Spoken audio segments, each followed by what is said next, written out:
찬송가 460장 뜻없이 무릎 꿇는 찬송 부르심으로 하나님께 영광 올려드리겠습니다. 뜻없이 무릎 꿇는 그 복종 아니요 운명에 맡겨 사는 그 생활 아니라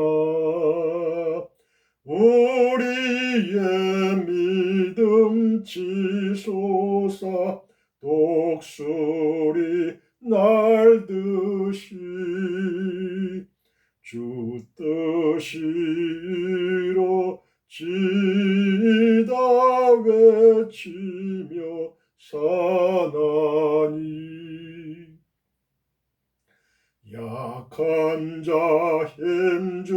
힘주시고 강한 자 바르게 주한 자 정케 함이 주님의 뜻이라. 애 아래 아빠 있는 곳 주 거기 계셔서 그 팔로 막아 주시어 정의가 사나니. 1절부터요. 뜻없이 무릎 꿇는 그 복종 아니요 운명에 맡겨 사는 그 생활 아니라.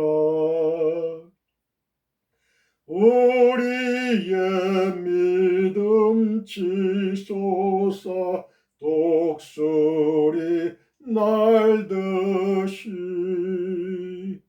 주 뜻이 이루어지다 외치며 사나니 약한 자 힘주시고 강한 자 바르게 주한 자 정케 함이 주님의 뜻이라. 애 아래 압박 있는 곳 주 거기 계셔서 그 팔로 막아 주시어 정의가 사나니.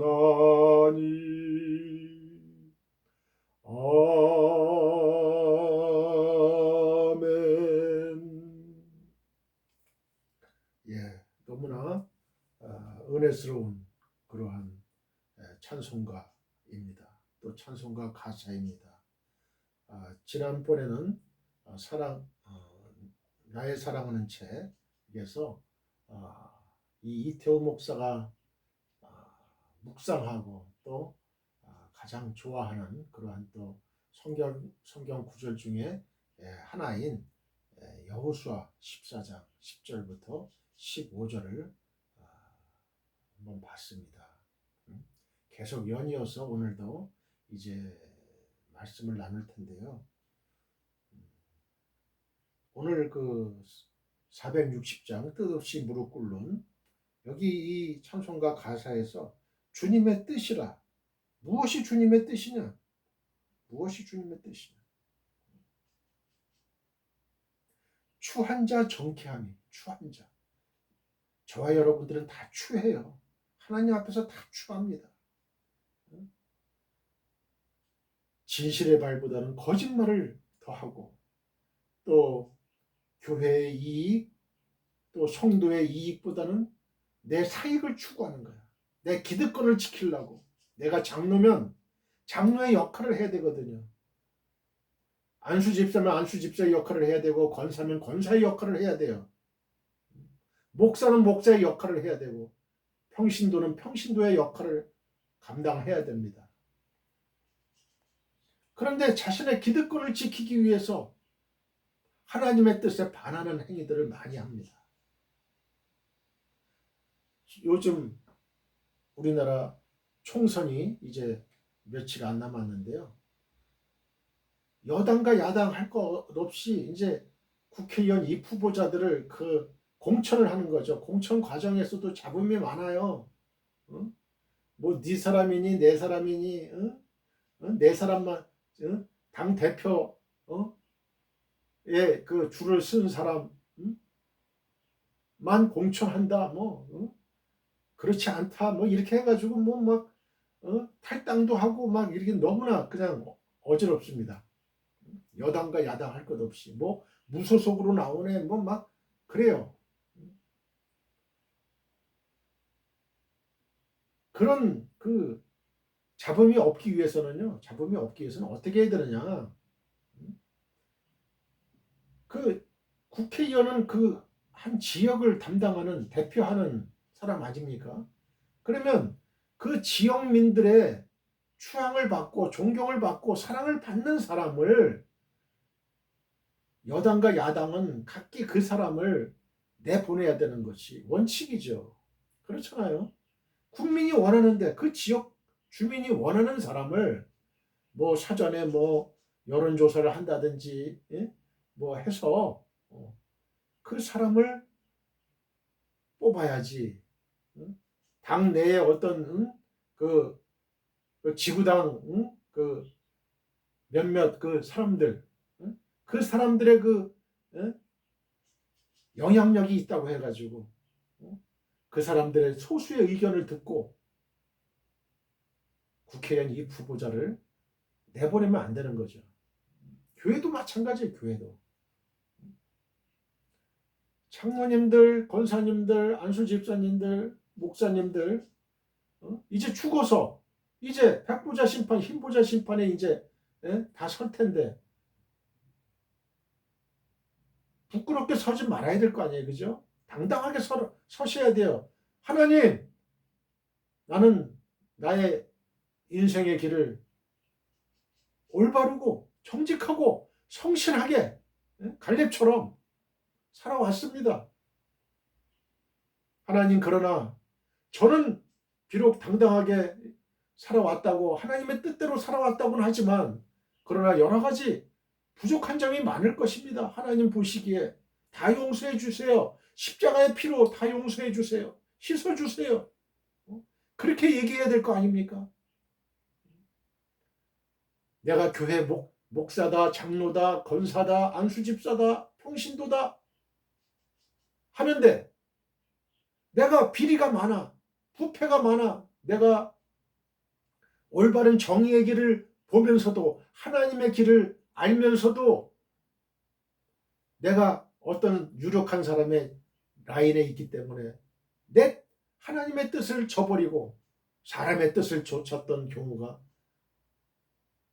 많지 않습니까? 그런 죄악들을 회개하셔야 돼요. 회개하셔야 돼요. 그래야 회개하시고 앞으로는 절대로 그렇게 생활하지 않겠다. 신앙 양심을 걸고 내가 행동하겠다.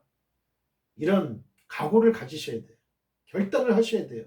그래야 한국 교회가 삽니다. 개혁이 됩니다. 항상 교회는 개혁을 통해서 발전이 이루어졌어요. 천주교에서 분파되고 돼가지고 나와서 개신교라고 기독교라고 하면서 여태까지 천주교의 그 부패, 부정 이거를 버린다고 청교도들이 또 나왔고 했는데 지금의 한국 기독교, 한국 개신교를 보게 되면 통탄할 상황이야. 통탄할 상황이야. 오히려 천주교의 그 나쁜 그 습성을 그대로 가지고 왔어. 형식을 가지고 왔어. 뭐 무슨 가운을 입고 갈매기 3개 표시를 하고 담임 목사 투표를 할 때 무슨 점수제로 하고 뭐 미국에서 박사학위 받으면 뭐 점수를 더 준다나 뭐 어? 뭐 신학교 출신은 아예 뽑지도 않고 아예 서류 들어와도 아예 그냥 제쳐놓고 어? 설교 한번 듣지도 않고 여러분 점수제는 이미 그 뽑으려고 하는 사람의 그 임의적인 주관적인 뜻이 다 들어가 있는 거예요. 그거는 어떤 설교 자세 태도 뭐 또 학벌 뭐 그런 게 있잖아요. 그건 점수도 주관적인 거예요. 그거 제가 그 청년 시절 때 저희 그 도봉동 창동에 있는 감리교회 저기 그 영광교회에서는 어떻게 했는지 알아요? 수요일이고 금요일이고 또 주일 밤이고 불러요. 이프보자들 담임 목사 이프보자들 한 명씩 한 명씩 불러서 설교시켜요. 여러 그 저 성도들 앞에서 그래가지고 그 의견을 다 듣습니다. 의견을 들어요. 들어서 이제 압축을 하죠. 압축을 해요. 딱 설교 한번 들으면 다 감이 오잖아요. 아, 은혜가 된다 안 된다. 이 사람은 하나님의 사람이다 아니다. 좀 영성이 부족하다. 영성이 있다. 그러면 이제 추려요. 이제 몇몇 사람을 추려가지고 다시 또 설교를 또 시킵니다. 설교를 또 시켜요. 한 달이 됐든 뭐 두 달이 됐든 설교를 시켜요. 그래가지고 이 공평하게 공정하게 어떤 몇 사람의 그 장로 몇 사람 뭐 이런 권사 몇 사람 이런 사람들의 입김에서 배제시키는 거예요. 전 성도의 의견을 듣는 거죠. 그래서 아, 이 사람이 은혜가 있습니다. 은혜가 있습니다. 그러면 이제 추려지고 그 중에서 이제 두 명이면 두 명 이제 딱 추려가지고 그 중에 한 명을 뽑는 거예요. 최종적으로. 교회는 그렇게 해야 돼요. 그렇게 해야 돼요. 이 세속 정치에서도 여러분 어떻습니까? 대통령 후보 한다 그러면은 여당에서도 한 명 나올 거고 야당에서도 한 명 나올 거고 무소속에서도 나오잖아요. 그죠? 정당에 꼭 가입이 안 된 사람도 국민들의 신망을 갖고 있으면 무소속으로도 나오는 거예요. 제도권에서 배제된 사람이라 하더라도 제도권의 그 여당과 야당이라는 그 거대 그 권력 조직에서 나는 그 거수기가 싫다. 나는 당신들의 대통령이 돼가지고도 당신들의 입김에서 나는 자유롭고 싶다 하면은 무소속으로 나와요. 당신들의 그 정치관 하고는 맞질 않다 그러면은 무소속으로 나와요. 그러면 어떤 일정한 요건 하에 국민들의 몇 명 이상의 지지를 받는 사람 해가지고 동의서를 받아가지고 선거관리위원회 내가지고 무소속으로 나오는 거예요. 그런데 그 무소속으로 나온 사람이 진짜 국민들의 그 신망을 받는 거예요. 존경을 받고 그런 사람은 뽑아주잖아요. 그죠? 뽑아주는 거야. 국민들이. 나중에 뭐 어떤 당을 또 만든다든지 그렇게 또 되겠죠. 지금 모든 것은 리더, 이 저기 그 지도자, 리더를 어떤 사람을 세우느냐가 그 가정의 존폐가 달려 있고 교회의 존폐가 달려 있고 그 사회, 그 조직, 회사 조직, 그 국가의 존폐가 달려 있는 거예요. 전 세계의 존폐가 달려 있는 거예요. 트럼프 대통령이 여러분 그 대통령 미국의 대통령이 된다면 어떤 일이 벌어질까요? 자, 다 그런 것까지 다 생각을 해야 돼요. 트럼프 대통령은 지금 우크라이나 사태, 러시아랑 싸우는 거 그거 관여 안 하겠다는 거예요. 기후 협약 그거 관여 안 하겠다는 거예요. 그리고 소련이 뭐 다른 나라 침공하는 거, 폴란드 뭐 다른 나라 침공하는 것도 관여 안 하겠다는 거예요. 스웨덴이 그 중립국이었는데 나토에 가입이 되잖아요. 지금 그런 사태들을 보면은 지금 자국의 위기를 느끼는 거예요. 지금 자국의 위기를. 트럼프 대통령 되면 전 세계가 국지전이 러시아가 막 그냥 주변의 나라를 막 그냥 침범하는 거야. 왜? 재미를 봤잖아요. 우크라이나 사태도 저 트럼프 대통령이 그 되면은 대통령이 미국의 대통령이 되면 관여 안 하겠다는데. 그러니까 소련의 러시아에서는 트럼프를 지지하겠죠. 도와주겠죠. 음으로 양으로. 그렇게 되면 한반도의 평화가 지켜지겠습니까? 북한이 남한을 침공해도 관여 안 하겠다는 거야, 이건. 어? 여러분. 이런 일이 벌어지면 전 세계가 전쟁판이 되는 거예요. 전쟁판이 되고. 미국 자국의 이익만 보호하겠다는 거예요. 보호주의 완전히. 미국만 잘 살겠다는 거야. 그러면 미국이 과연 잘 살겠느냐 이거죠. 미국이 전 세계 경찰 국가 역할 노릇을 하고 세계 평화와 정의를 실현하기 위해서 미국의 젊은이들을 전쟁터로 보내서 피를 흘려 그것 때문에 전 세계가 미국을 도와주고 그래서 미국이 잘 사는 거 아닙니까? 그런데 남을 나라 다른 나라 뭐 전쟁이 일어나든 뭘 하든 남을 나라 하면은 뭐 너희 경제가 어떻든 우리 협조 안 하겠다 이거예요. 그러면 어떻게 돼? 미국은 그냥 하류 국가가 되는 거예요. 그냥 삼류 국가가 되는 거예요. 저는 영적으로 왜 이런 현상이 벌어지느냐. 미국의 지금 기독교 교육이요 아주 엉망입니다. 지금 동성애 저기 동성 결혼 이런 거 뭐 합법화시키고 그걸 왜 미국의 교회가 왜 그걸 못 막았느냐는 얘기야 한마디로. 목숨을 걸고서라도 그거를 막았어야죠. 그리고 미국에 지금 공교육이 지금 다 기독교 교육에서 점점 다 후퇴한 거예요. 거의 기독교 교육이 없는 거예요 지금. 그러다 보니까 미국민들이 옛날의 미국민이 아니에요. 지금의 미국민은요 막 그냥 총기 가지고 막 쏴대고 자기 분노 조절이 안 돼가지고 미움과 적대감으로 그냥 사회에서 소외됨을 느끼고 소외감을 느끼고 한 사람들 나 혼자 죽을 바에는 다 여러 사람 많이 죽이고 죽겠다 이런 사람들이 많은 거예요 지금. 심심치 않게 지금 총기 사고로 많이 사망하지 않습니까? 우리 교포들도 죽고 그 아주 장래가 유망한 젊은 교포들도 많이 죽잖아요. 저는 미국에 가는 거 참 싫어해요 지금. 옛날에 미국이 아니에요. 언제 어떻게 죽을지 몰라 그냥 어떤 정신이 이상한 사람이 그냥 그 사탄 마귀가 움직이는 거예요. 그게 사탄 마귀가. 미국은요 야간만 되면은 바깥에 출입을 못하는 나라예요. 그에 비해서 한국, 대한민국은 얼마나 살기 좋은 나라예요. 총기 소지 못하는 나라. 이런 나라를 만들어야 되잖아요. 동성애, 합법 결혼 이런 거 다 막아야 되는 거예요. 그래서 저는 그냥 동영상으로 막 그냥 올려요. 저도 한국교회 목사님들은 여기에 주안점을 둬야 돼요.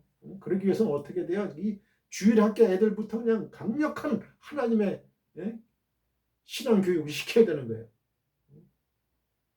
이 이태호 목사의 생각은요. 저는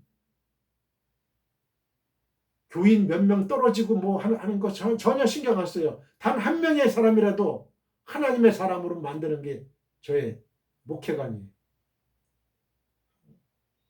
그렇지 않으면 다른 데 가라는 거예요. 다른 데. 인본적이고 세속적인 그런 기에 달콤한 말 하는 그런 비신앙적이고 무신앙적이고 반그리스도적인 그런 교회를 가라는 거예요. 그러나 이태원 목사의 입에서 나오는 그 말씀을 들을 수 있는 사람은 들어야 되는 거예요. 그런 사람만 들으면 돼요. 단 한 사람이라 할지라도 그 사람만 있으면 돼. 하나님의 사람만 배출하면 되는 거예요. 교회 재정 이거 생각 안 해요. 없으면 없는 대로 그냥 사는 거야. 한마디로. 뭐 어? 노천에서 해도 돼요. 노천에서. 예배당이 왜 필요 있어? 예배당이 왜 필요 있어요? 이렇게 영상이 있는데, 인터넷이 있고, 위성 통신이 있는데, 상관없어요. 그거 상관없어요. 우리는 뜻없이 무릎 꿇는 그 복종 아니에요. 운명에 맡겨 사는 그 생활 아닙니다. 우리의 믿음 치솟아 독수리 날듯이 주 뜻이 이루어지이다. 주님의 뜻은 반드시 이루어집니다. 여러분 외치며 사나니 약한 자 힘주시고 강한 자 바르게 추한 자 정케함이, 이 추한 자가 되지 말라는 거예요. 정케함이 주님의 뜻이라. 우리는 정의를 실현하는 사람이야. 하나님의 말씀 정의를 실현하는 사람들이에요. 해 아래 압박 있는 곳 주 거기 계셔서 그 팔로 막아주시어 정의가 사나니. 여러분 대한민국 조선은 일제강점기에 36년간이라는 그 치욕스럽고 말과 언어도 빼앗기고 우리의 모든 주권을 빼앗긴 그런 아주 서글프고 힘이 약한 그런 나라였어요. 여러분 그때에도 주님은 우리와 함께 계셔서 이 나라를 버리지 아니하시고 영원히 버리지 아니하시고 우리에게 독립의 기쁨을 주시고, 여러분 조선이 왜 망했습니까? 조선이 왜 망했어요? 분열이에요. 지도자들의 무능이에요. 부패예요. 여러분 자기 사리사욕을 챙기는 것이었어요. 이기심이었어요. 남을 미워하는 거였어요. 명성황후를 지목해서 죽인 사람이 씨 없는 수박, 그 개발한 우장춘 박사의 아버지라고 나와 있습니다. 여러분 그 사람이 얼마나 지도부에 대한 원한이 이렇게 사무쳤을까요? 그래서 일본 낭인의 그 칼에 그래도 조선의 국모를, 명성황후를 sak출하는데 도움을 줬을까요? 여러분 일본 사람들 원망하기 전에 먼저 나부터 생각을 해야 돼. 나부터 생각을 해야죠. 내가 과연 하나님의 길에 뜻에 서 있나? 하나님의 길에 서 있나? 여호수아 14장 10절로 15절 이제 보소서 여호와께서 이 말씀을 모세에게 이르신 때로부터 이스라엘이 광야에서 방황한 이 45년 동안을 여호와께서 말씀하신 대로 나를 생존하게 하셨나이다. 오늘 내가 이게 누구예요? 갈렙이 얘기하는 거예요. 오늘 내가 85세로 돼. 모세가 나를 보내던 날과 같이 85세에 그 정렬이 있었던 거예요. 여러분 헤브론을 주소서. 헤브론 산지를 주세요. 내가 저 기럇 아르바 저 주민들을 다 멸절시키고 내가 차지하겠나이다. 그 땅을 주소서. 모세가 나를 보내던 날과 같이 오늘도 내가 여전히 강건하니 내 힘이 그때나 지금이나 같아서 싸움이나 출입에 감당할 수 있으니 그날에 여호와께서 말씀하신 이 산지를 지금 내게 주소서. 당신이 누구예요? 여호수아죠. 당신도 그날에 들으셨거니와 그곳에는 아낙 사람이 있고 그 성읍들은 크고 견고할지라도 여호와께서 나와 함께 하시면 내가 여호와께서 말씀하신 대로 그들을 쫓아내리이다 하니 여호수아가 여분네 아들 갈렙을 위하여 축복하고 헤브론을 그에게 주어 기업을 삼게 하며 헤브론이 그니스 사람 여분네 아들 갈렙의 기업이 되어 오늘까지 이르렀으니 이는 그가 이스라엘의 하나님 여호와를 온전히 좇았습니다. 여러분과 저는 하나님을 갈렙처럼 온전히 좇는 저와 여러분들 되시기 바랍니다. 그래서 하나님의 축복을 받아 누리는 저와 여러분 되시길 바라요. 헤브론의 옛 이름은 기럇 아르바라. 아르바는 아낙 사람 가운데서 가장 큰 사람이었더라. 그리고 그 땅에 전쟁이 그쳤더라. 전쟁이 그쳤어요. 여러분 올바른 사람에게 올바른 땅을 줘야 돼. 올바른 기업을 줘야 돼요. 올바른 책임을 줘야 돼요. 올바른 권한을 줘야 됩니다. 강감찬 장군이 고려 거란 전쟁에서 여러분 70세의 노웅에도 거란 전쟁을 종식시켰어요. 완전히.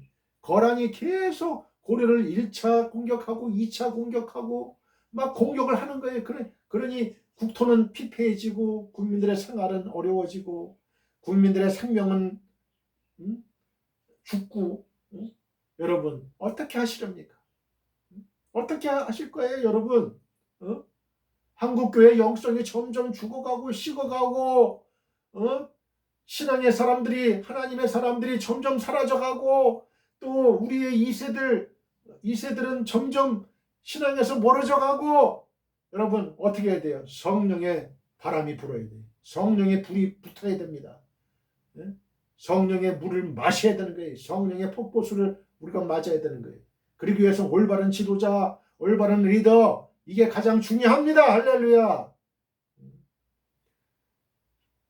고려 6대 왕인 현종이 사람 보는 눈은 있었어요. 강감찬 장군을 70대에 동북면 그 책임자로 보냅니다. 이 사람은 문신이에요. 문관이에요. 그런데도 무관의 수장으로 보내는 거예요. 그래서 여러 가지 전략들을 다 연구하고 어떻게 해서 실패했고 어떻게 해서 승리했고 또 거란의 약점이 무엇이고 저쪽은 강점이 무엇이냐 기병이 강하다 우리도 기병을 만 명의 기병을 기르면은 충분히 승산이 있다. 그리고 완전히 전멸을 시킬 수가 있다.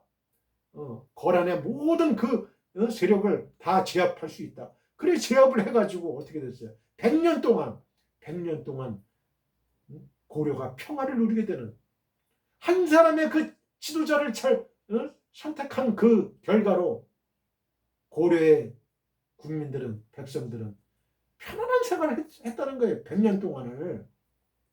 여러분 지도자가 그렇게 중요한 거예요. 대통령을 뽑는 것도 마찬가지 이게. 교회 담임 목사님 뽑는 것도 마찬가지야. 한국교회. 무슨 미국의 박사학위 받았다고 뽑고 나랑 친하다고 뽑고 내 고향이라고 뽑고 내 학교라고 뽑고 내 아들이라고 뽑고 그렇기 때문에 한국교회가 요 모양 요 꼴이 된 거예요. 한마디로.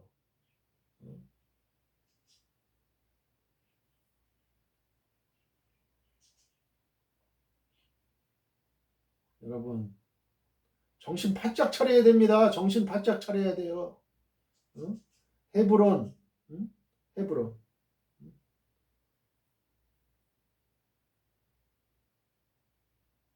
히브리어로 헤브론이지만 아랍어로는 알할렐이라고 그래요. 헤브론은 팔레스타인 요르단강 서안 지구 남부에 위치한 도시예요. 요르단강 서안 지구에서 가장 큰 도시예요. 예루살렘에서 남쪽으로 30km 정도 떨어진 지점과 해발 930m에 달하는 지점에 위치하고 있어요. 팔레스타인 사람 약 16만 5천 명과 유대인 약 500명이 거주하고 이 중 유대인은 이스라엘 정착촌과 옛 시가지 주변에 거주를 합니다. 서기 2000년 전부터 BC 2000년 때부터 사람이 살아온 오랜 고대 도시예요. 헤브론은 높은 고지에 세워진 도시지만 토양이 비옥하고 물도 풍성해서 농사가 잘 되는 곳이에요. 유대교, 기독교, 이슬람교의 성지로 여겨지고 유대교에서는 예루살렘에 이어서 두 번째로 큰 성지로 여겨지고 4대 성지 가운데 하나로 여겨집니다. 아브라함과 이삭, 야곱의 무덤이 있던 곳으로 추정되는 막벨라 동굴이 있어요. 요르단강 서안지구 무역의 중심지이고 포도와 무화과, 석회서, 도자기 공예품과 유리 공예품, 유제품이 생산이 되어 도시 이름은 히브리어로 친구를 뜻하는 단어인 흐브르에서 유래된 이름이고 아랍어 이름인 알할릴은 알라가 아브라함을 친구로 삼은 데서 유래된 이름입니다. 말도 안 되는 거죠. 고대 가나안의 수도였던 곳이고 성경 창세기에서는 키리앗 아르바라는 이름으로 이제 등장을 하는데요. 히브리어로 네 개의 도시라는 뜻이에요. 네 개의 도시. 헤브론은 이스라엘의 조상 아브라함이 살던 곳입니다. 아브라함이 가족과 함께 메소포타미아를 떠나 가나안 땅으로 이주한 후 주로 거주한 곳이 헤브론이에요. 연합 이스라엘 왕국의 왕인 다윗이 그 예루살렘으로 수도를 옮길 때까지 약 7년 동안 연합 이스라엘 왕국의 수도였던 곳이에요. 압살롬이 다윗의 넷째 아들 압살롬은 자신의 아버지인 다윗에 대항해서 반란을 일으켰지만 실패로 끝나고 맙니다. 기원전 587년 에돔의 지배를 받았지만 기원전 167년 유다 마카베오가 이끄는 군대에게 파괴되었고 제1차 유대 로마 전쟁 때 로마 제국에 정복되었어요. 135년 시몬 바르 코크바가 반란을 일으켰지만 실패로 끝났고 이로 인해 많은 유대인들이 노예로 팔려나갔어요. 노예로. 우리나라도 거란에 속국이 됐으면 어떻게 됐어요? 우리가 그냥 노예로 팔려나가는 거예요. 비잔틴 제국의 지배를 받았지만 638년 정통 칼리파가 이끄는 군대에게 정복되면서부터 이슬람 세력의 통치를 받게 되었고 교회도 모스크로 바뀌게 됩니다. 1099년 십자군에게 정복되었지만 1187년 살라딘이 이끄는 군대가 탈환을 했어요. 16세기 오스만 제국에 편입되었고 1917년 영국의 위임 통치령에 편입되었어요. 1929년 아랍인들이 유대인 67명을 학살한 사건이 일어나면서 많은 유대인들이 헤브론을 떠났어요.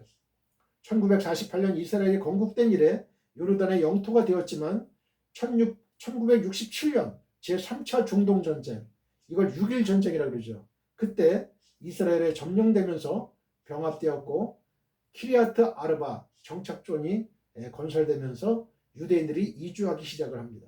1980년 5월 2일 정통파 유대교 학생 6명이 사망하고 16명이 부상을 입은 사건이 터졌고 1994년 2월 25일에는 과격파 유대인 청년이 일으킨 막벨라 동굴 총기 난사 사건으로 인해서 29명이 사망하고 125명이 부상을 입었습니다. 1995년 9월 28일 팔레스타인 자치정부가 가나라는 도시가 되었고 1997년 1월 17일 헤브론 협정에 따라 시 전체 면적의 80%는 팔레스타인 자치정부 소속 치안부대가 관할하게 되었고 나머지 20%는 이스라엘군이 관할하게 되었어요. 이게 바로 헤브론의 역사입니다.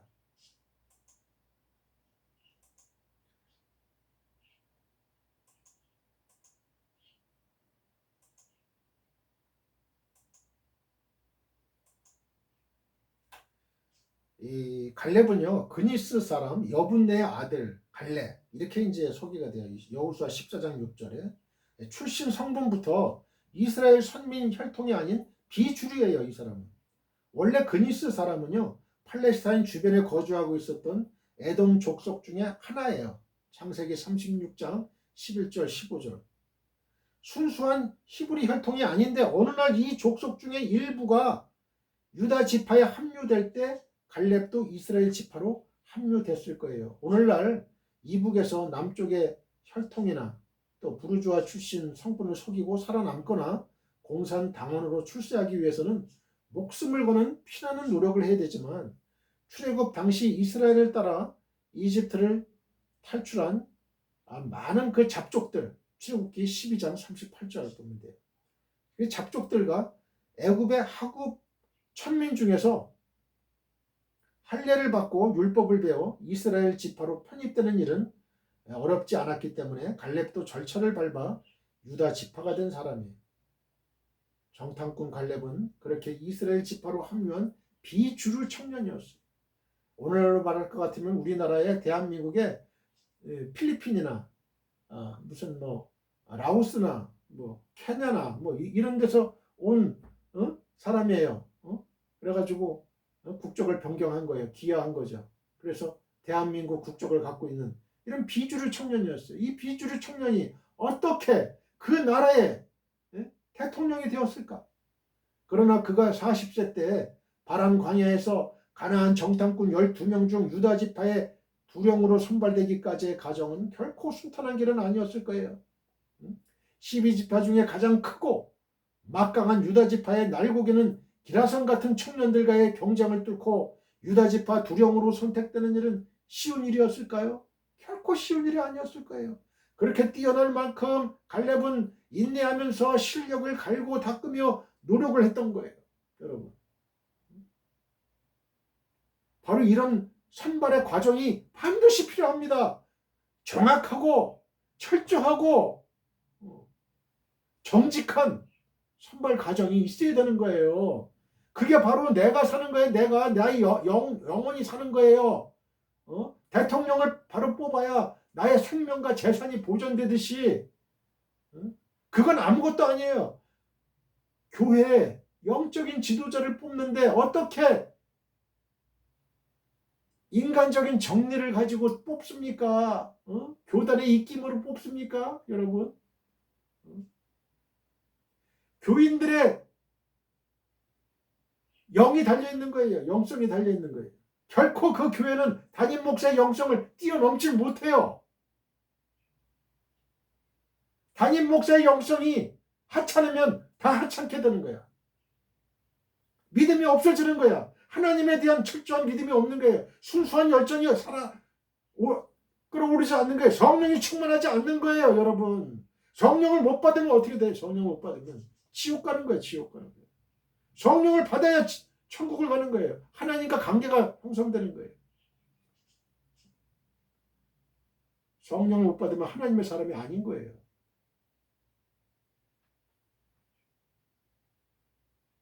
그리고 마침내 12명의 정탐꾼 중에 유다 지파 두령으로 모세 앞에 설 수 있었습니다. 모세 앞에 섰어요.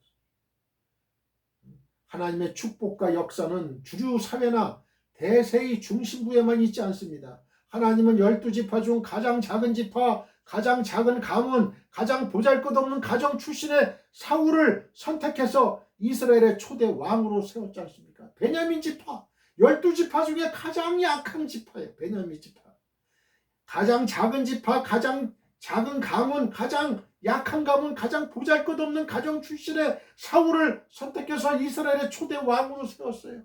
예수님은 예루살렘의 주류 사회 산헤드린 공예 회의원을 제자로 삼지 않으셨어요. 지식이 뛰어난 바리새인, 사두개인, 율법사, 서기관을 제자로 선택지 않았다는 거예요.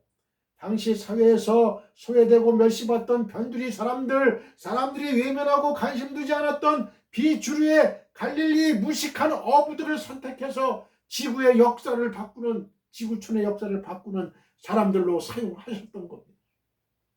여러분 같으면 갈릴리 무식한 어부를 선택하시겠어요? 여러분, 제자로? 예수님의 눈으로 보셔야 되는 거예요. 예수님의 눈으로.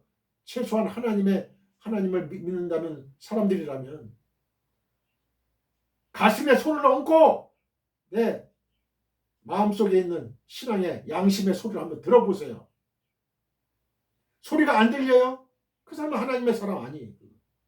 성령의 사람은 하나님의 소리를 듣습니다.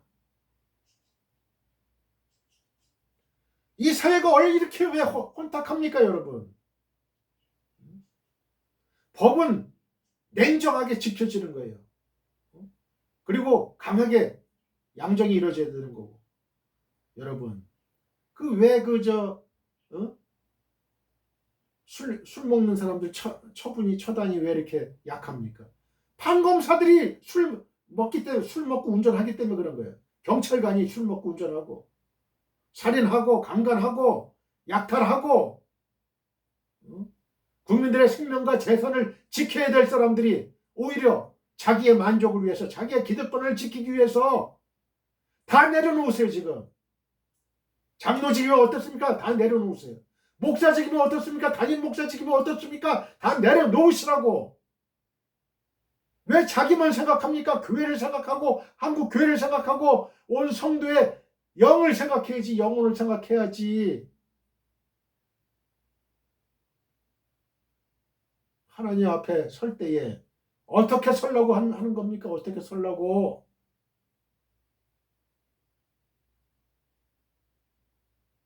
지난 2000년의 교회사에서도 그리고 140년이 넘는 한국 기독교 역사에서도 그런 역사는 지금까지 계속되고 있어요. 오늘날 변두리 사람 비주류의 사람인 저와 여러분에게도 소망이 있습니다. 이스라엘 12지파 천막 근처에서 피난민 생활하던 변두리 사람, 갈렙이 유다지파 두령으로 선발되고 여호수아와 더불어서 쌍두마차로 모세를 보필하는 신앙 영웅이 되고 여호수아의 후계자 온니엘을 사위로 삼는 축복의 거물이 될 것을 어느 누가 알았고 예측이나 했겠습니까, 여러분? 여러분, 온니엘이 이 갈렙의 사위예요, 사위. 온니엘이 그 갈렙의 딸 악사를 왜 좋아했을까요? 저는 묵상을 하면서 곰곰이 생각해 봤어요. 이 온니엘이 이제 결혼을 해야 되지 않습니까? 결혼을 해야 되는데 자기가 지도자로 이제 선출될 몸이에요. 여호수아의 후계자니까 이제. 근데 여자 아내를 참 잘 얻어야 되잖아요. 잘 얻어야 되는데 누구를 얻을까? 돈 많은 여자를 얻을까? 아니면 예쁜 여자를 얻을까? 아니면 음식 솜씨가 좋은 여자를 얻을까? 뭐 운동을 잘하는 여자를 얻을까? 고민 많이 했을 거예요. 그러나 이 온니엘은요, 자기는 이제 이스라엘을 리더해갈 리더예요. 리드해 나갈 리더라고. 그러면 하나님이 가장 기뻐하시는 사람이 누굴까? 이걸 생각했을 것 같아요. 아, 신앙의 사람이야. 신앙의 사람의 여식을, 자식을, 딸을 내가 부인으로 맞아야 되겠다. 그런 생각했을 거예요. 그런데 곰곰이 생각합니다. 아, 신앙의 여식이 누굴까? 신앙을 가진 여식이 누굴까? 아, 신앙의 부모를 둔 사람이어야 되겠지. 그러면 누굴까? 아, 갈렙이 딱 떠오르는 거예요. 갈렙이. 갈렙을 보니까 갈렙의 여식이 있거든요. 악사가 있거든. 악사. 신앙의 여인이야. 그러니까 온니엘이 갈렙에게 청했겠죠. 갈렙 선생님, 저한테 딸을 주십시오. 그러니까 온니엘도 신앙이 좋아. 신앙이 좋은 청년이야. 그러니까 갈렙이 자기 딸을 준 거예요. 전 그렇게 생각을 하는 거죠. 갈렙의 신앙이 이렇게 이스라엘의 여호수아의 뒤를 잇는 후계자 온니엘을 사위로 삼는 그런 축복을 받는 거예요, 여러분. 하나님이 주시는 축복이죠. 하나님이 주시는 축복. 당신이 어느 날 세계 역사에 우뚝 서는 태양 같은 존재가 될지 누가 알겠습니까? 오늘 여러분이 변두리 사람이고 비주류 사람이지만 미래를 철저하게 준비함으로 이스라엘 역사의 중심 인물이 된 갈렙처럼 주님께 픽업돼서 지구촌 역사 중심에 우뚝 서는 축복들이 있기를 축원드립니다. 할렐루야, 할렐루야.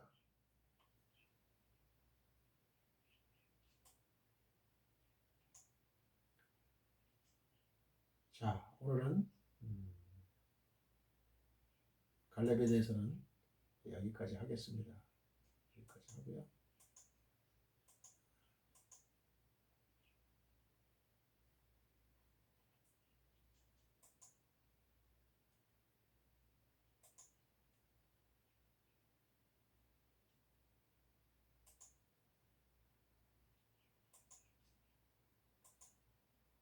잠깐 기도하겠습니다.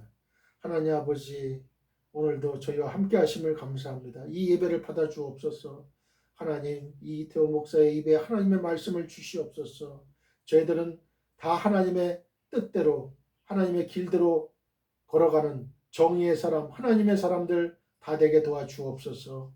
아버지, 이 시간에 여러 가지 기도 제목을 가지고 나왔사오니 이 말씀을 들을 때에 하나님의 진리의 말씀, 영성의 말씀, 거룩한 하나님의 말씀을 들을 때에 성령이 충만하게 하시고 뜨거워지게 도와주시고 하나님의 뜻을 이루어드리는 아름답고 복된 하나님의 사람들 되게 도와주시옵소서. 시종을 의탁합니다. 하나님, 마치는 시간까지 함께하여 주실 줄 믿사옵고 주 예수 그리스도의 거룩하신 이름으로 감사하며 기도했습니다. 아멘. 사랑하는 성도 여러분, 우리는 주님의 지상명령을 따라 우리의 일평생을 전도와 선교를 해야 할 책임과 권리를 갖고 있습니다.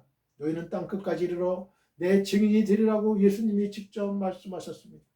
우리는 우리의 가까운 가족, 친족, 친구, 지인, 회사 동료 등에게 이태호 목사의 유튜브 및 페이스북 등에서 설교 방송을 시청하라고 권하시면 됩니다. 검색창에 이태호 목사 설교라고 치면 저의 설교 영상을 시청하실 수가 있습니다. 다른 이야기는 하지 마시고 하나님의 감동적이고 은혜로운 말씀이 있으니 한번 시청하라고만 하시면 됩니다. 바로 그것이 전도요 선교입니다. Dear fellow believers, we have the responsibility and right to evangelize and do missions throughout our lives according to the Lord's great command. You will be my witnesses to the ends of the earth, said Jesus himself. We can recommend our close family, relatives, friends, acquaintances, and company colleagues to watch Pastor Riteo's sermon broadcast on YouTube and Facebook. If you type Pastor Riteo's sermon in the search box, you can watch my sermon video. Don't talk about anything else. They are God-moving and gracious words, so you just have to watch it. That is evangelism missions. 오늘의 설교 제목은 침례 요한의 증거 4입니다. 4.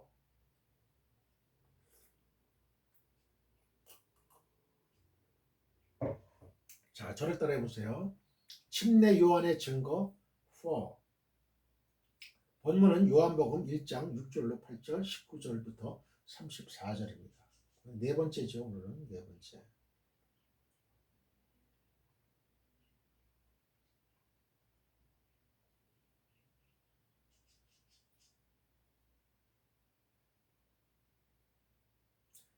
(22절) (23절을) 읽겠습니다. 또 말하되 누구냐 우리를 보낸 이들에게 대답하게 하라. 너는 내게 대하여 무엇이라 하느냐. 이르되 나는 선지자 이사야의 말과 같이 주의 길을 곱게 하라고 광야에서 외치는 자의 소리로라 하니라. 아멘.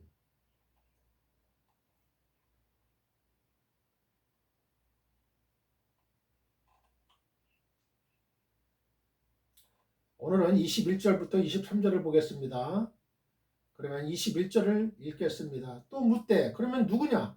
내가 엘리야냐? 이르되 나는 아니라. 또 묻되 내가 그 선지자냐? 대답하되 아니라. 헬라어로 읽겠습니다. 까이 에로테산 아우톤 디운 시 엘리아스 에이 까이 레게이 오크 에이미 호 프로페테스 에이시 까이 앞에 끄리테 우. 1장 21절 또 묻되 그러면 누구냐? 내가 엘리야냐? 까이 에로테산 아우톤 디운 시 엘리아스 에이. 침례 요한이 그리스도가 아님을 확인한 유대 종교 지도자들은 침례 요한의 정체를 알아내고자 집요하게 추궁했어요. 묻대로 번역된 에로테산의 원형이 에로따오인데요. 에로따오는 질문하다는 의미뿐만 아니라 요구하다는 뜻으로도 쓰여요. 요구하다. 이 단어는 예수님께 찾아와서 영생에 이르는 길을 물었던 한 젊은이처럼 마태복음 19장 17절에 있어요. 자신이 알지 못하는 어떤 정보를 얻고자 묻는 것 이외에도 유대인들이 예수님과 십자가형을 받은 두 강도의 다리를 꺾어서 그 시체를 치워주도록 요청한 것 같은 보다 강력한 의미도 함축하고 있는 거예요. 요청하는 거예요. 그 시체를 치워주도록 요청하는 것. 요한복음 19장 31절. 지금 요한에게 묻는 사람들이 유대 종교를 대표하는 지도층이라는 점을 감안한다면 요구하다는 이 후자의 의미를 취하는 게 자연스러울 거예요. 요청하는.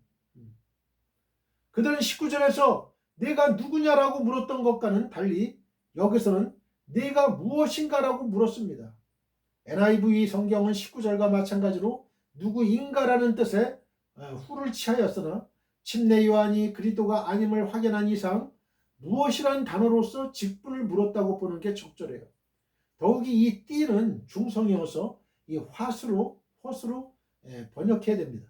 유대 종교 지도자들이 요한에게 내가 무엇이냐라고 물은 이후 이어서 내가 엘리야냐라고 물은 것은 말라기 4장 5절의 예언을 염두에 둔 것이었어요.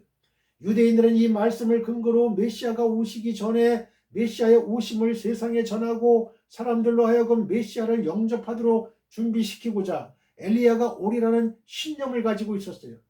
약대 털옷을 입고 허리에 가죽들을 띠고 광야에서 외치는 침례 요한의 모습은 이전에 아합 왕 때에 활동한 선지자 엘리야와 여러 면에서 비슷한 것이 사실이었기 때문에 유대 종교 지도자들이 이렇게 물었을 것입니다. 마태복음 3장 4절, 왕하 1장 8절.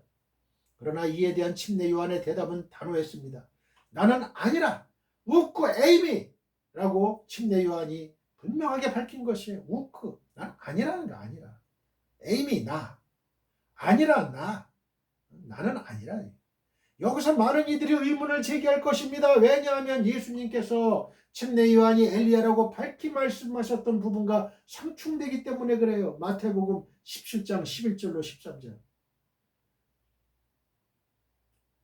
예수님은 침례 요한이 엘리야가 엘리야라고 했거든요. 오리라고 했던 엘리야가 바로 침례 요한이라고 말씀하셨잖아요. 그런데 정작 침례 요한 본인은 나는 아니라 그 엘리야가 아니다 이거. 우리가 주의 깊게 살펴야 될 내용이 이것인데요. 침례 요한이 나는 아니라고 대답한 것은 침례 요한이 자신의 직분을 이해하지 못해서가 아니라 유대 종교 지도자들의 그 질문 뒤에 숨겨져 있는 배경을 알기 때문에 그랬어요. 그들은 과거에 승천했던 엘리야가 다시 올 것이라고 믿었고 유대의 모든 왕들이 즉위할 때 선지자로부터 기름 부음을 받았던 것처럼 메시아가 오셔서 왕으로 즉위할 때에 바로 다시 출현하게 될 엘리야가 기름을 부을 것이라는 믿음도 가지고 있었어요. 그래서 침례 요한은 자신은 유대 종교 지도자들이 기다리는 그 엘리야가 아니라는 의미에서 나는 아니라고 강하고 분명하게 대답한 거예요. 그리고 이어지는 그 선지자는 질문도 유대 종교 지도자들이 침례 요한에게 평범한 선지자 중에 한 사람이냐라는 질문을 한 게 아니에요. 신명기 18장 15절에서 모세가 장차 나타날 것으로 예언한 모세와 같은 선지자 하나가 바로 침례 요한인지를 묻는 질문이에요. 사실 모세가 예언했던 이 선지자는 바로 메시아를 의미합니다. 유대 종교 지도자들은 이미 자신은 그리스도가 아니라는 침례 요한의 대답을 들었음에도 불구하고 다시 한번 간접적으로 자신을 메시아로 생각하는지 확인했던 거예요. 침례 요한, 너 메시아, 네가 생각하기에 너 메시아로 생각하냐? 이렇게 확인했던 거예요.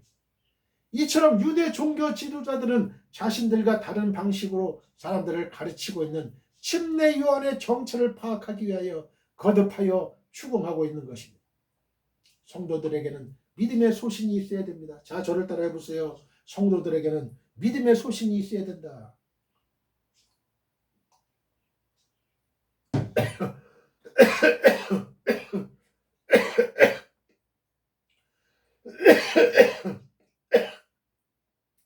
(22절을) 읽겠습니다.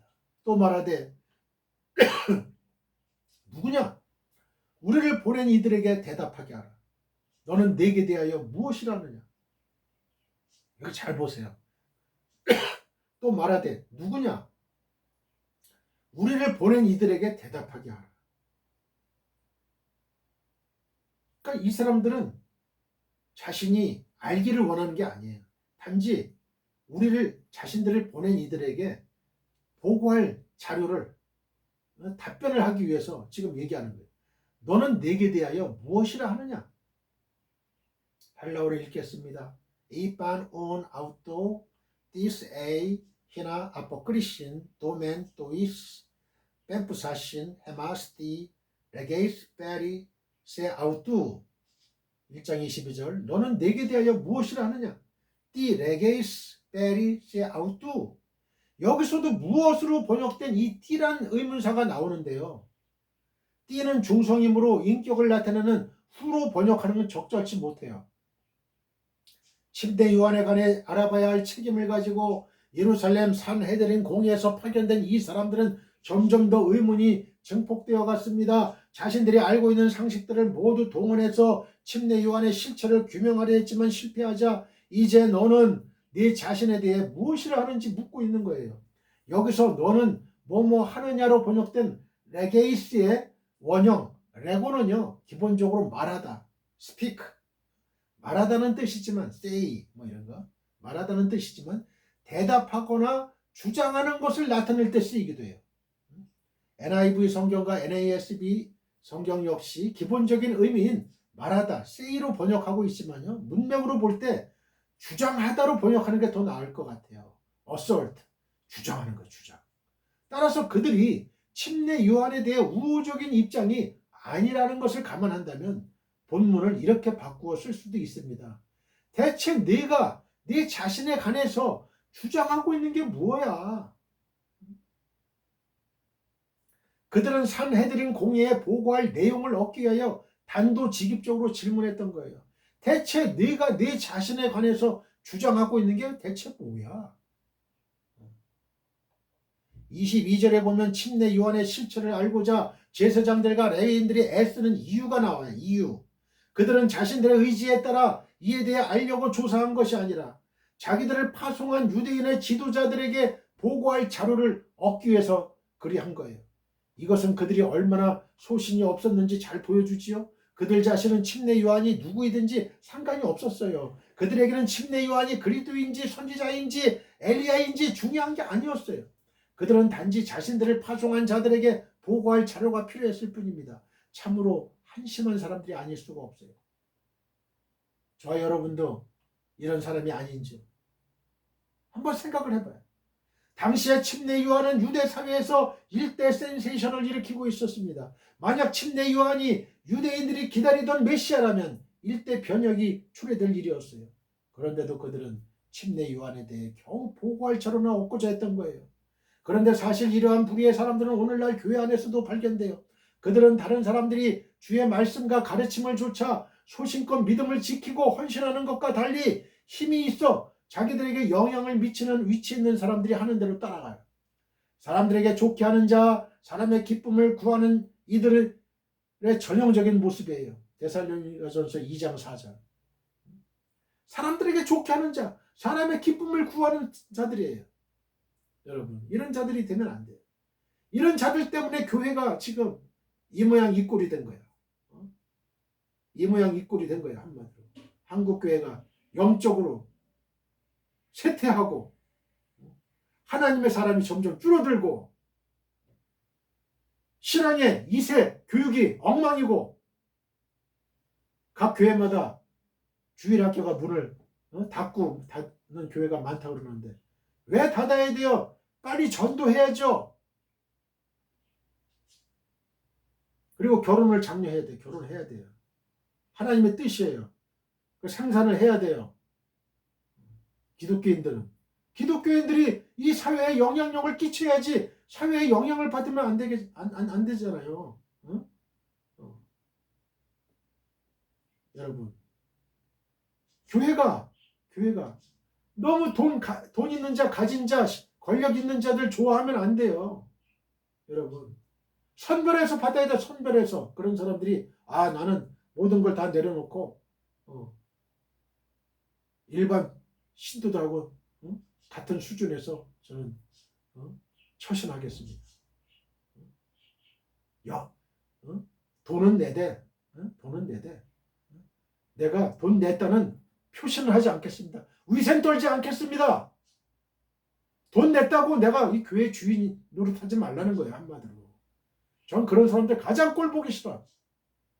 돈 좀 있다고, 돈 좀 냈다고 목사의 입을 단속해. 설교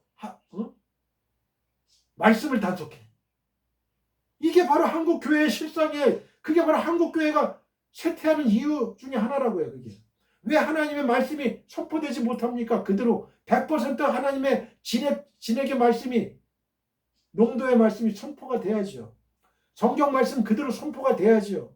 목사들은 설교자들은 교인들의 눈치나 보는 거야. 이거 내가 이 말을 하면은 교인들이 떠나지 않을까?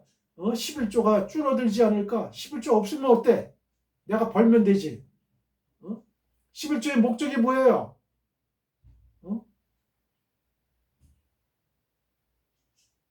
성전에서 일하는 사람들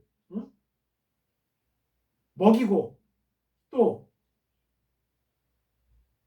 과부와 고아들 도와주라는 뜻이에요. 이게 11조가.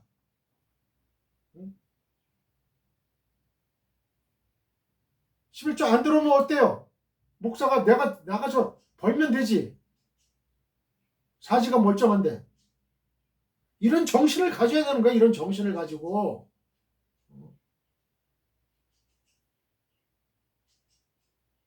하나님 올바른 말씀을 선포하시길 바랍니다.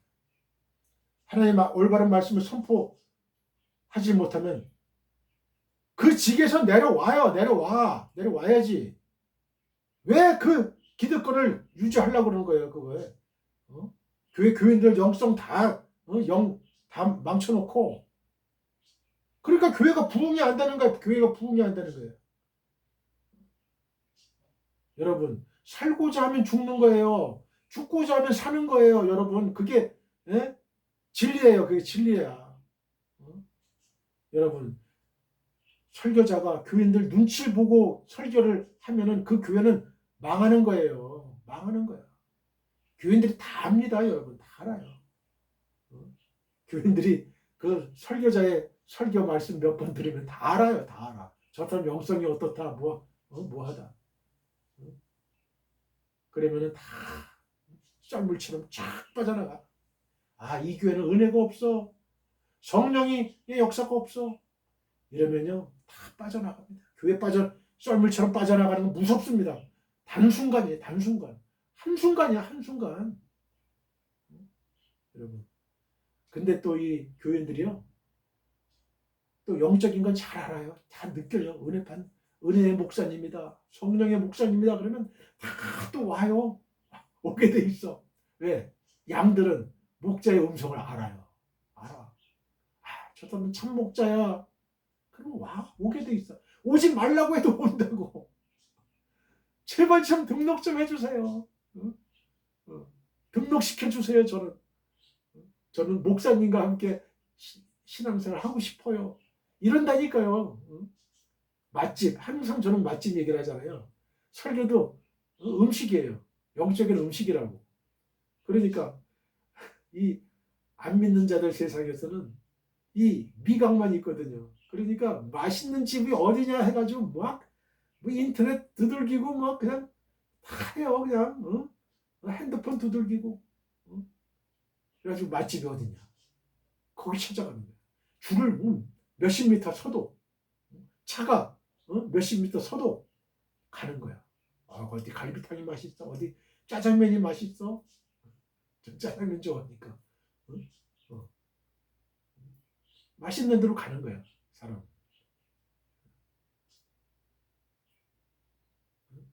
나의 친인척이 그 목회한다고 그 교회 가는 게 아니에요. 그게 아니에요.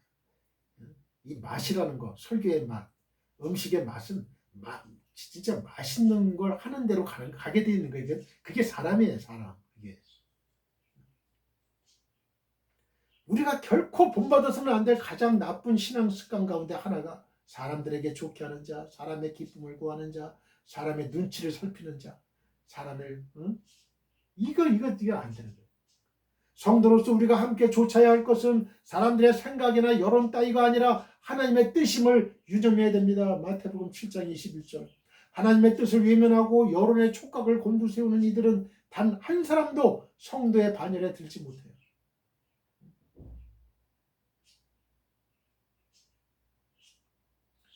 이 이태원 목사는 하나님 말씀 그대로 전하거든요. 가감하지 않아요. 그리고 성도들 눈치 안 봐요. 그런데도 이태원 목사의 설교를 좋아해. 같이 신앙생활 하고 싶어 하는 사람들이 많아. 그러면 되는 거지 뭐. 그러면 되는 거죠. 사람들이 이상하게 생각한다니까요.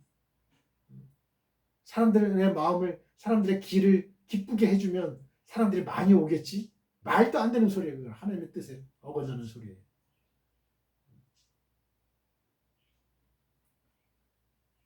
아들이신 예수께서 아버지의 뜻을 조차 죽기까지 복종하신 사실은 우리에게 무엇을 말하여 줍니까? 우리가 언제든지 최우선순위에 두고 힘써 행해야 될 일은 개인적인 이익의 추구나 사회가 요구하는 그런 일들이 아니라 하나님께서 명하신 일이라는 거예요.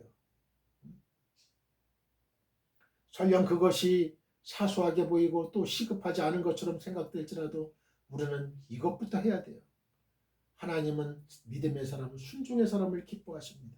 여러분, 침례 요한이 왜 그렇게 예수님이 칭찬을 했을까요? 사람이 낳은 자 중에 침례 요한보다 더 나은 자가 없다. 예수님의 칭찬 중에 칭찬 받은 사람은 침례 요한입니다.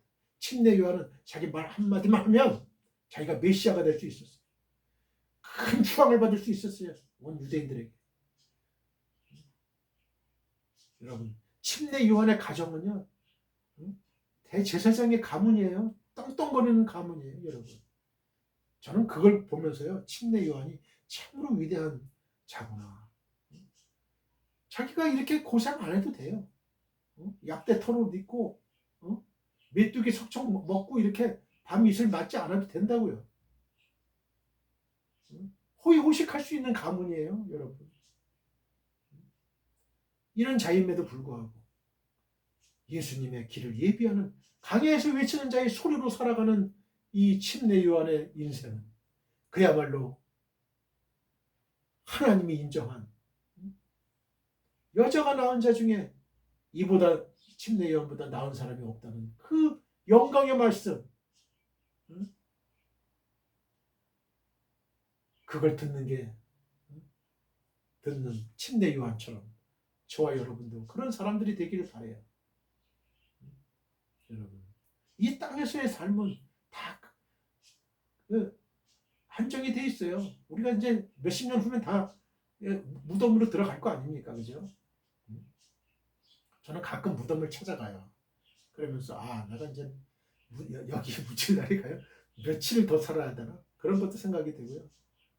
좀 잘 살아야 되겠다. 하루하루는 보람 있게 살아야 되겠다. 하나님의 뜻대로 살아야 되겠다. 이런 생각도 하고 옵니다. 사람은 위대한 존재가 될 수가 없습니다.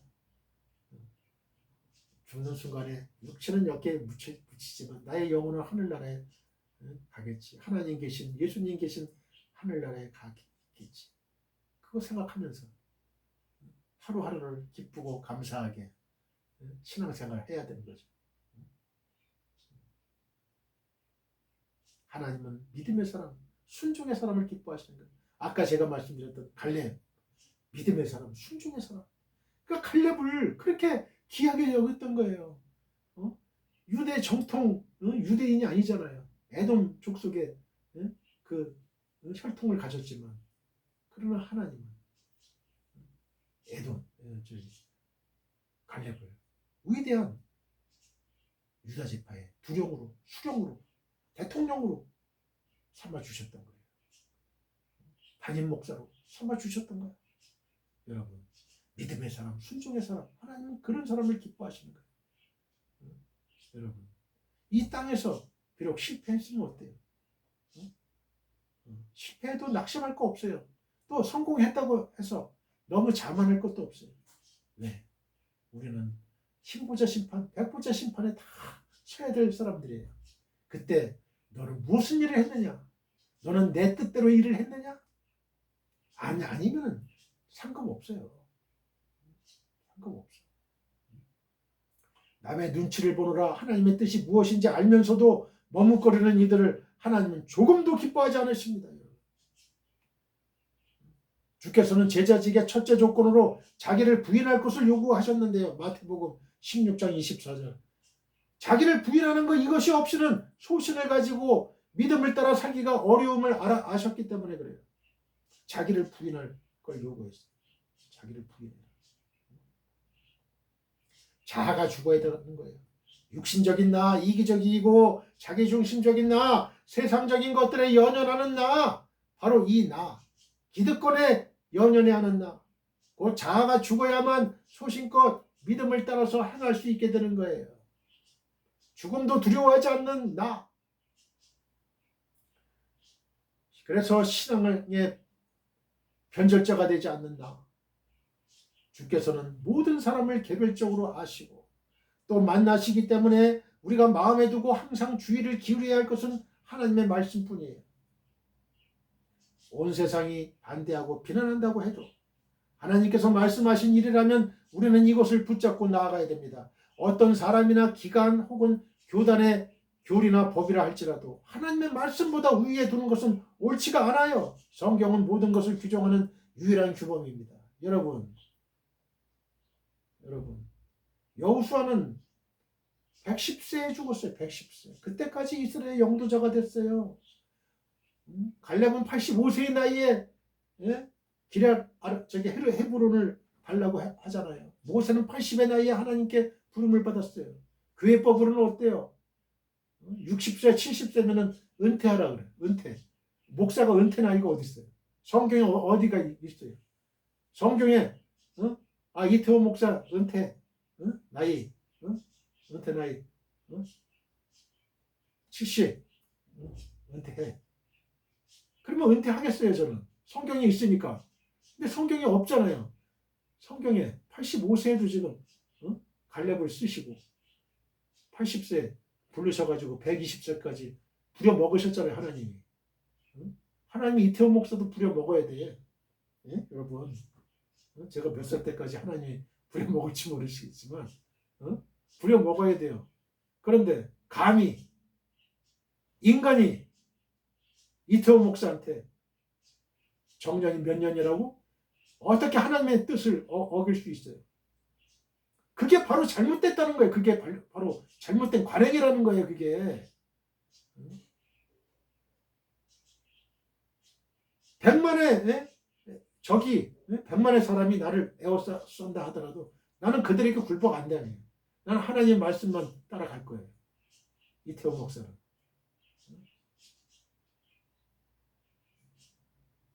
하나님이 너는 120세까지 130세까지 너는 말씀 전해야 돼. 그러면 그때까지 할 겁니다. 저는. 사람들의 말에 좌지우지하지 않을 거예요. 왜 사람들의 말을 듣습니까? 사람들이 나를 목사로 인정했습니까? 아니에요. 하나님이 나를 인정했기 때문에 제가 신학을 한 거예요. 하나님이 나를 인정 안 했으면 전 신학 안 합니다. 전 신학 안 해요. 제가 서고등학교 78년대 졸업하고 바로 서울 충무로에 있는 침례교 신학교를 들어갔어요. 그것도 다 하나님 뜻에 의해서 간 것이고 또 목사님의 김재태 목사님의 말씀에 따라 일반 대학을 가라 그래서 일반 대학을 가가지고 또 신학의 마음이 있으면 그때 와서 신학해도 늦지 않다 결코. 그래서 일반 대학을 한 것이고 그 사회생활을 했다가 하나님이 다시 부르심이 있어가지고 또 신학교를 간 거죠. 주규철 목사님 이어서 2대 말씀 목사인 그 산정현교회 평양 산정현교회 2대 목사님인 그 박형명 박사 총신대학교 총장 역임하셨던 그분의 아들이 이제 박아론 박사예요. 그분도 이제 미국의 총신대학교 총장이었어요. 그분의 제자예요. 제가 그분의 제자. 정통파죠. 정통파. 하나님이 인도하셨어요. 하나님은 저를 인정하신 거죠. 그런데 어떻게 감히 인간이 저한테 뭐라고 그럴 수 있습니까? 목사 나이가 어떻고 저떻고 필요 없는 거예요. 그거 필요 없는 거예요. 생물학적인 나이 필요 없는 거예요.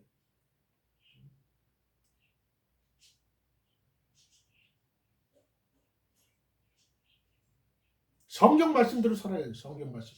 다니엘서 3장 14절부터 18절입니다.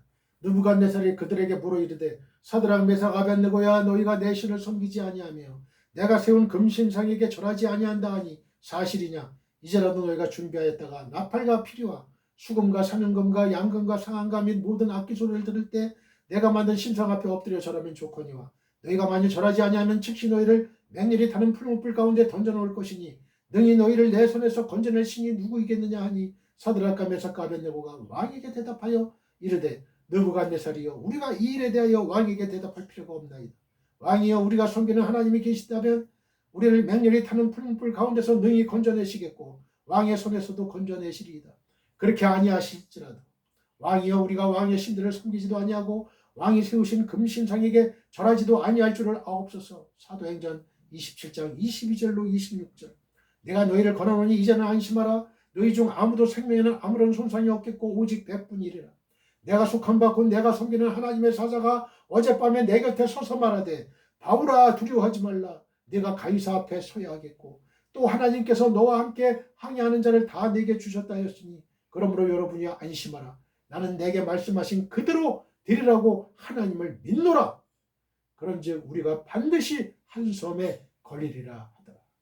한 섬에 도착되리라.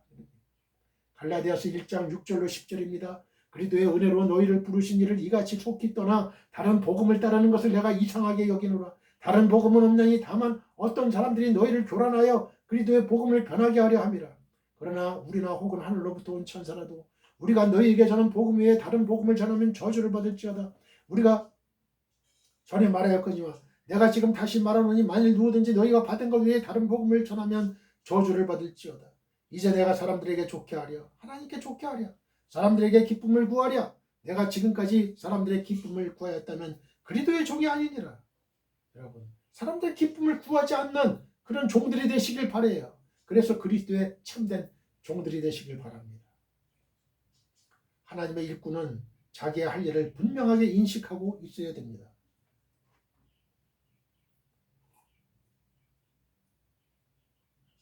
자, 저를 따라해 보세요. 하나님의 일꾼은 자기의 할 일을 분명하게 인식하고 있어야 된다. 23절을 읽겠습니다. 이르되 나는 선지자 이사야의 말과 같이 주의 길을 곱게 하라고 강야에서 외치는 자의 소리로라 하니라. 헬라어로 읽겠습니다. 에페 에고 포네 본토스 엔테 에레모 유티나테 땐 호돈 키리우 까토스 에이펜 에사야스 호 프로페테스. 23절에서 침례 요한은 비로소 자신이 누구인가를 밝히고 있습니다. 여기서 이르되 뭐뭐라니라로 번역된 이 에페의 원형이 페미예요. 페미는 단지 말하다. NASB 성경에는 said나 또 대답하다. NIV 성경에는 replied 라는 표현을 썼는데요. 이 표현보다 훨씬 강한 의미를 전달해요.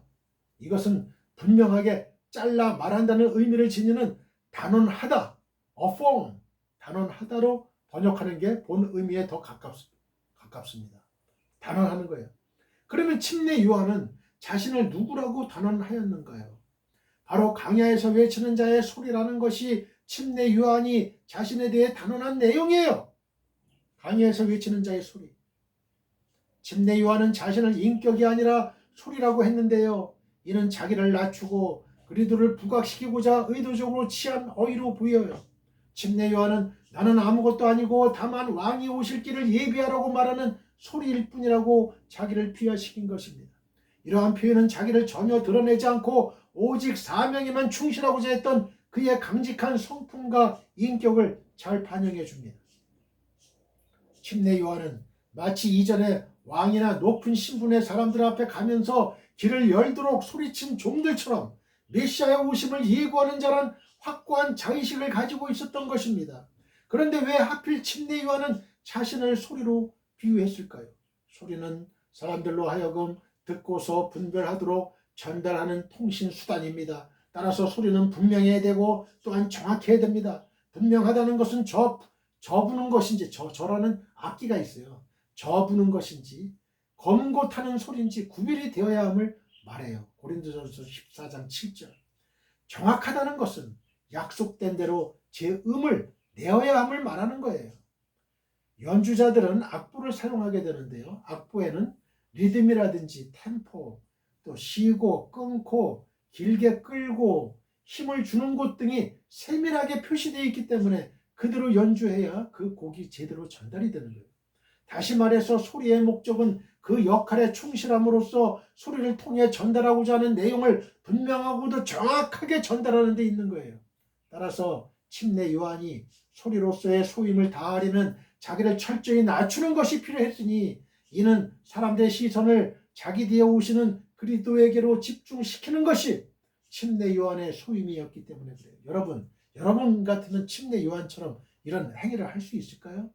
내가 주인 행세하지 않을까요? 여러분. 그래, 바로 내가 주인이야. 내가 메시아야. 이렇게 얘기해.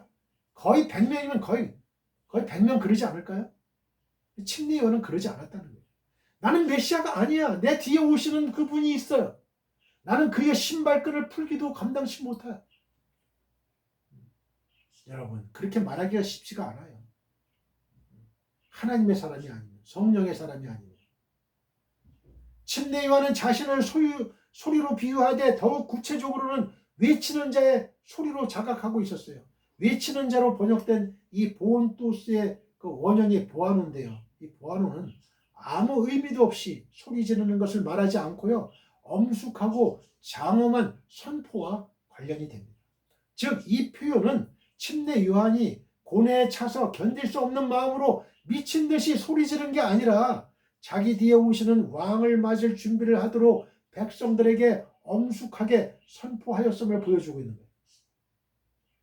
1장 23절 선지자 이사야의 말과 같이 까토스 에이벤 에사야스 호 프로페테스 침례 요한은 자신의 사역 근거로 선지자 이사야의 예언을 들고 있습니다. 즉 침례 요한은 자신을 이사야가 예언한 바 있는 광야에서 외치는 자의 소리로 소개합니다. 이사야 40장 3절 콜콜에 뺨미드바르 침례 요한은 이것을 대개의 신약 성서 기자들이 그랬던 것처럼 히브리 본문이 지닌 70인역에서 인용하고 있습니다. 이런 측면에서 볼 때 광야에서 외치는 자의 소리인 침례 요한의 출현은 하나님의 계획과 작정에 의한 것이었습니다. 하나님께서는 이미 침례 요한이 태어나기 700여 년 전에 선지자 이사야를 통해 침례 요한이 행할 사역을 미리 말씀하셨던 것이죠.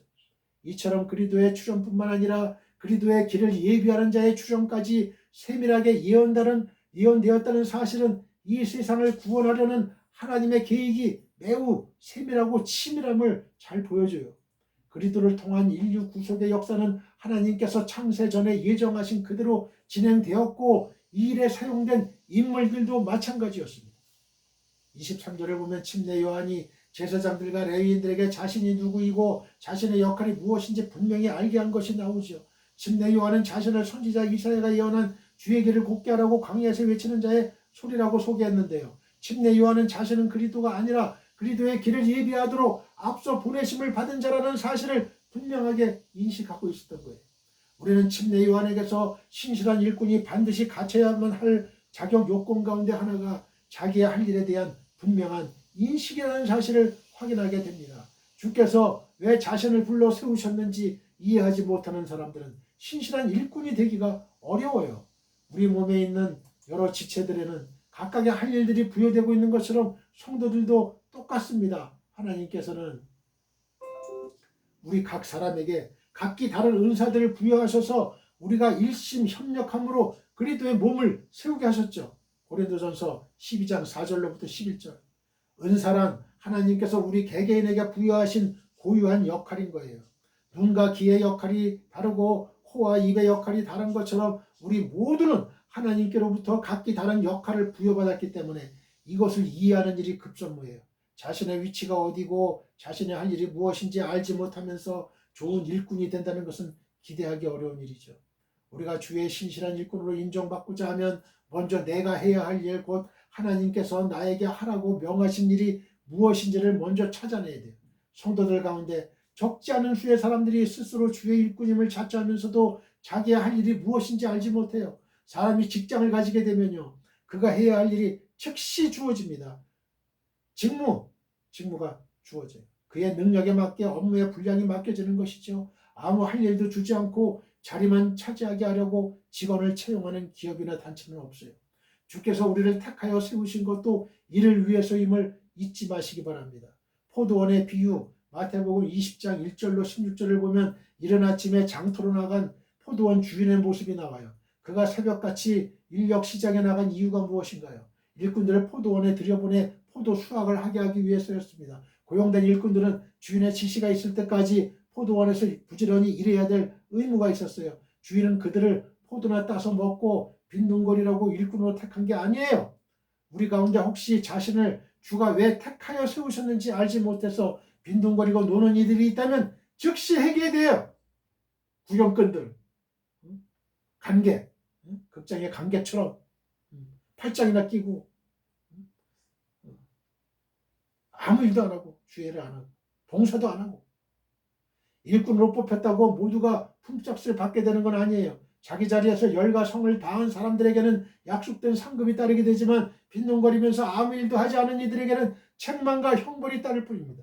우리는 이것이 자기 자신의 이야기가 되지 않도록 주의해야 되겠습니다. 로마서 12장 1절로 2절. 그러므로 형제들아 내가 하나님의 모든 자비하심으로 너희를 권하노니 너희 몸을 하나님이 기뻐하시는 거룩한 산 제물로 드리라. 이는 너희가 드릴 영적 예배니라. 너희는 이 세대를 본받지 말고 오직 마음을 새롭게 함으로 변화를 받아 변화를 받아 하나님의 선하시고 기뻐하시고 온전하신 뜻이 무엇인지 분별하도록 하라.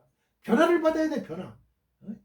예수를 10년 20년 30년 믿어도 변화가 안 되면 그 사람은 쓸모가 없는 거예요. 쓸모는 가지죠. 나중에는 불에 태워버리는 존재. 불쏘시개 역할만 하죠. 고린도전서 9장 16절로 17절입니다. 내가 복음을 전할지라도 자랑할 것이 없으면 내가 부득불할 일임이라. 만일 복음을 전하지 아니하면 내게 화가 있을 것이미로다. 내가 내 자유로 이것을 행하면 상을 얻으려니와 내가 자유로 아니한다 할지라도 나는 사명을 받았노라. 에베소 5장 15절로 17절입니다. 그런즉 너희가 어떻게 행할지를 자세히 주의하여 지혜 없는 자 같이 하지 말고 오직 지혜 있는 자 같이 하여 세월을 아끼라. 때가 악하니라. 그러므로 어리석은 자가 되지 말고 오직 주의 뜻이 무엇인지 이해하라. 아멘.